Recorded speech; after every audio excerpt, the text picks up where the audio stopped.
Bonjour à tous, heureux de vous retrouver sur Paris Turf TV pour votre émission quotidienne reçue 5 sur 5, l'émission du Quintet Plus et du 5-5. Pour m'accompagner aujourd'hui, un habitué, Mathieu Mortagne. Bonjour Mathieu. Bonjour Philippe, bonjour à tous. Alors Mathieu, direction Enghien, avec un 2175 mètres, 14 partants. Bon, pas de difficulté par rapport au tracé, non? Non, voilà, bon, il y a de la place pour volter. Enghien, c'est quand même une grande piste. Normalement, il ne devrait pas y avoir de soucis. Voilà. 14 au même poteau, il faut toujours faire un petit peu attention, c'est sûr. Il peut y avoir un petit peu. Il ne faut pas trop dormir dans les élastiques, comme on dit. Voilà, c'est clair. Bon, normalement, il y a assez de place pour que tout se passe bien au départ. Et sur le 2008 d'Enghien, c'est souvent des courses sélectives et voilà, les bons chevaux peuvent s'exprimer. D'accord. On parlait de dormir. Vous n'avez pas dormi pour votre sélection. On va voir tout de suite vos 8 préférés de la course.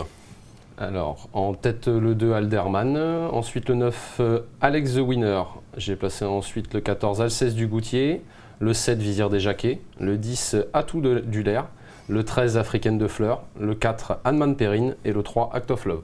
Ok, bon, le 2, Alderman, logique, il a remporté 6 de ses 7 dernières sorties. Bon, le cheval débute en gain, mais pas d'inquiétude à avoir. Non, il est sur la petite piste à Vincennes, c'est un cheval qui est en gros retard de gain, hein, donc voilà, je pense que c'est carrément l'épouvantail de la course. Ouais, c'est base incontournable. Chaque fois qu'il gagne, c'est tête et corde, il prend 30 mètres d'avance, il n'y a personne qui peut le suivre parce qu'il envoie un train de folie. Donc voilà, s'il part au trot, normalement il n'y a pas course. Il n'y a pas course. On va tout de même lui opposer le numéro 9, Alex the Winner, 75% de réussite à Enghien. Il vient de remporter le prix de la Jonquière sur ce même parcours. Bon, on en attend une confirmation, c'est logique. Ah ouais, c'est un cheval en plein progrès. Voilà. Il a été justement une fois second, mais loin d'Alderman sur la petite piste, un poteau égal. Voilà, il vient de s'imposer sur le parcours, comme vous venez de le dire. C'était vraiment dans un très bon style, hein. Il retrouve d'ailleurs, il y a pas mal de chevaux qui courent l'épreuve d'aujourd'hui, qu'il a dominé. Je vois pas comment ils peuvent prendre leur revanche, tellement il s'imposait avec de la marge. Certes, il gagnait d'une longueur et demie, mais Jean-Étienne Dubois en avait sous la pédale et on sent que voilà, le cheval est vraiment... Il a la ligne avec Alderman, il a l'aptitude au parcours, il est en plein épanouissement, c'est une première chance. Tous les feux sont au vert. En troisième position, le numéro 14, Alceste du Goutier. Alors très bien engagé, 3000 € de l'élimination, 6 victoires et 7 accessites en 18 sorties. Donc depuis ses débuts, là aussi, logique de le placer en troisième position. C'est un papier intégral, hein, c'est un des meilleurs chevaux de l'écurie de Jacques Bruno. Voilà, l'autre jour, il a couru pour préparer, il rendait 50 mètres à Alderman. En étant ferré. Là, il est à poteau égal, il est déféré des 4. Donc même si je pense qu'Alderman a encore de la marge, c'est une toute première chance, quoi. Ils ont appelé Eric Raffin. Voilà, c'est pas un cheval qui est très compliqué, il est estimé, il a des titres à faire valoir, notamment à Vincennes, dans des lots de grande qualité. Voilà, c'est un super engagement pour lui, il ne doit pas sortir des 3 premiers. D'accord, ben justement, Bruno Rocco, on parlait de Jacques Bruno, a été à sa rencontre et nous parle des chances d'Alceste du Goutier. On l'écoute. Je sais que Jacques Bruno a préparé justement son cheval Alceste du Goutier pour cet engagement sur mesure. Il a d'ailleurs fait appel à Eric Raffin pour mener son élève qui sera déféré des 4 pieds. Mais attention, Alex the Winner qui vient de faire sensation ici même sur cette piste sera pour lui un dangereux rival. D'ailleurs, il y a pas mal d'entraîneurs au départ de ce quintet qui font du pensionnaire de Jean-Étienne Dubois le véritable épouvantail de ce quintet plus.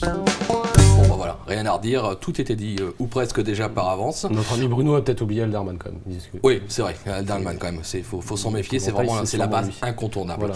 On va passer au 4e, le 7 Vizir des Jacquets, déjà placé sur le parcours. Bon, c'est un petit outsider séduisant. Oui, voilà, derrière les 3 bases, il fallait faire des choix, il y avait pas mal de possibilités.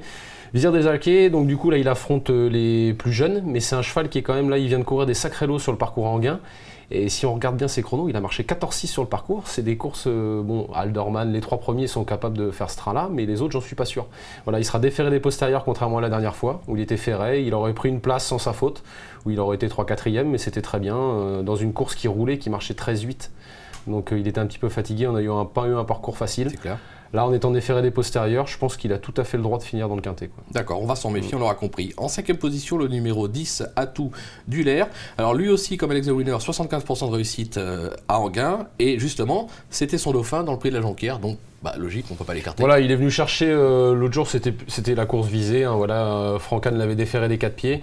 Il est venu chercher la 2e place sur le poteau, au prix d'un bel effort final, mais il a eu quand même un bon parcours le long de la corde, donc il n'a pas fait trop d'efforts. Il est venu chercher la 2e place d'un nez, donc voilà, donc c'était bien. Maintenant, voilà, je vous dis, pour lutter pour les 3 premières places, ça peut être compliqué, mais bon, le cheval, c'était sa 2e course en dernier lieu, il peut avoir encore progressé là-dessus. Voilà, s'il est bien aux allures, il faut faire attention parce que déféré des 4, parfois, il a quelques petits ratés. Ouais. Voilà, mais si normalement, s'il fait sa valeur, c'est une très belle chance pour être 4-5 aussi, quoi. D'accord. Avant de conclure cette émission, on va faire un petit focus sur le numéro 13, Africaine de Fleurs, parce que je sais que vous avez longtemps hésité à la placer un petit peu plus haut. Ouais, c'est une jument de qualité qui est très estimée. C'est la sœur d'une fille d'amour qu'on connaît bien. Voilà, c'est une fille de Lonzac qui est donc très marquée Carjac, sans français, donc qui est amenée à très bien vieillir. Elle est estimée. En dernier lieu, elle est sur le parcours, elle a été prise prise de vitesse, plus que battue, voilà. Mais David Thomas en parle vraiment bien, son driver, l'entourage la met dans du coton. Elle sera déférée des postérieurs. Si elle a le bon parcours, il faut vraiment faire attention à cette jument de classe. Bon, on l'aura compris, ça peut être le petit outsider amusant de la course. Merci Mathieu pour toutes les infos. Enfin, tout est dit ou presque. On va se quitter avec un petit rappel de votre sélection, sans oublier un conseil de jeu. Mais je vous donne rendez-vous dès demain. À la place de Mathieu, il y aura Lucie pour un 5-5 direction Cabourg. Merci Mathieu. Bon jeu à tous. Merci à vous, bon jeu à tous.